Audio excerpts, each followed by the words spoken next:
Isaias 26. Moabot ang adlaw din ang katawhan mo awit niining awita didto sa nasod sa Juda. Lig-on ang atong syudad.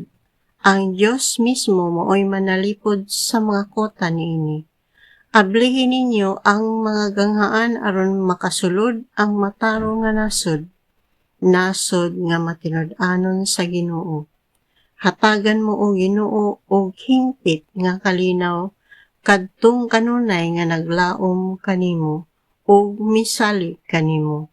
Saligi kanunay ang Ginoo kay siya mao ang batong dalangpanan nga magpabilin hangtod sa hangtod. Gipakaulawan niya ang mga mapahitas-on ug iyang gilumpag ug gipulpog ang ilang syudad. Giyatak-yatakan kini sa mga kabus ug sa mga dinaog-daog. Gihimo mong hapsay ang dalan sa mga matarong, patag ang dalan nga ilang agian. Maghulat kami sa imong pagbuot o Ginoo, ang paghandom sa imong ngalan mo'y among kalipay. Panahon sa kagabhion, nangandoy ako kanimo sa tibokong kasing-kasing, sa diha nga hukman mo ang kalibutan ug ang katawhan niini masayod silang tanan, unsa gayud ang hustisya. Kung pakitaan mo kaluoy ang mga dautan, dili sila makakaton sa katarong. Magbinuang sila bisan sa dapit sa mga matarong o dili sila mutahod sa imong pagkagamhanan o Ginoo. O Ginoo, gibakyaw mo ang imong kamot aron pagsilot sa imong mga kaaway apan wala sila makakita niini. Lamyon unta sila sa kalayo nga gitagan namo sa imong mga kaaway. Pakitaas sila sa gugma mo alang sa imong katawhan, aron bation sila kaulaw. Ikaw nga nagbuhat sa tanan alang kanamo, muhatag kanamo sa kalinaw.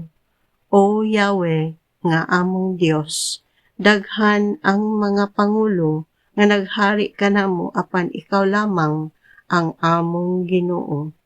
Patay na sila o dili na mabuhi, mga anino na lamang sila o dili na mobangon. Gisilutan mo sila o gilaglag o wala na'y mahinumdum kanila. Apan gipakadak-an mo ang among yuta o Ginoo. Gipalapdan mo ang mga utlanan niini o kini nakapasidungog kanimo. Gikastigo mo ang imong katawhan o Ginoo o sa ilang kaguol nagampo sila kanimo.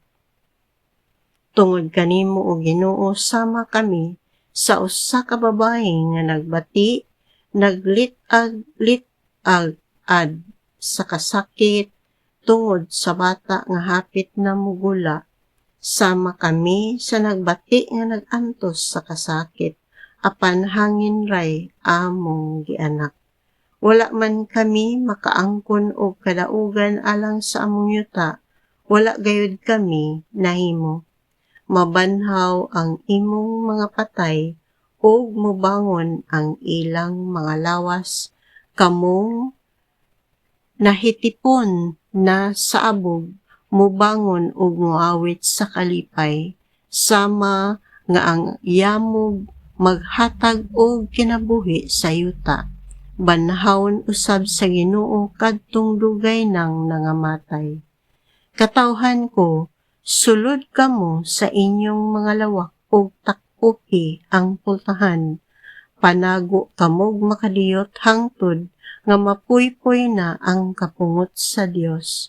Muanhi ang Ginoo gikan sa iyang gipuy-an aron pagsilot sa katawhan sa kalibutan tungod sa ilang mga sala. Ug ang yuta mopadayag sa dugo nga giula diha kaniya ug dili na niya taguan ang iyang mga patay.